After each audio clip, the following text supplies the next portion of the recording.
नमस्कार, आपण पाहता हिरकणी न्यूज. हिरकणी न्यूज प्रत्येक क्षण ताज्या घडामोडी आणि महत्त्वाच्या प्रत्येक बातमीसाठी नेहमी तत्पर. खिद्रापूरच्या कोपेश्वर मंदिरात जवळील त्या 71 बेकायदा बांधकामांवर हातोडा पडणार. सर्किट बेंचचे जिल्हाधिकाऱ्यांना थेट आदेश. खिद्रापूर तालुका शिरोळ जिल्हा कोल्हापूर येथील श्री कोपेश्वर मंदिरात जवळील 71 बेकायदा बांधकामांविरुद्ध तात्काळ कारवाई करण्याचे निर्देश आज सर्किट बेंचने जिल्हाधिकारी आणि ग्रामपंचायतींना दिले. तसेच शासकीय यंत्रणांच्या निष्काळजीपणावर मुंबई उच्च न्यायालयाच्या कोल्हापूर सर्किट बेंचने नाराजी व्यक्त केली. न्यायमूर्ती मिलिंद जाधव आणि न्यायमूर्ती नंदेश देशपांडे यांच्या व्हिजनल बेंचने या प्रकरणी सविस्तर आदेश केले.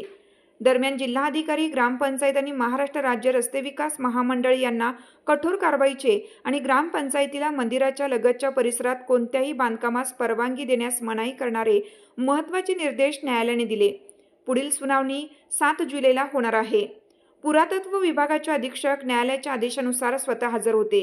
जनहित याचिकेद्वारे कोपेश्वर मंदिराच्या जीर्णोद्धाराचा तसेच पश्चिम महाराष्ट्रातील पुरातत्वीय वारशांच्या संरक्षणाचा प्रश्न न्यायालयासमोर मांडला आहे. यामध्ये याचिकादारांकडून ॲडव्होकेट युवराज नरवणकर यांनी आज न्यायालयासमोर युक्तिवाद केला. न्यायालयाने कोपेश्वर मंदिराच्या जीर्णोद्धाराची जबाबदारी सोपवलेल्या MSRDCच्या उपाध्यक्ष व व्यवस्थापकीय संचालकांबाबत नाराजी व्यक्त केली.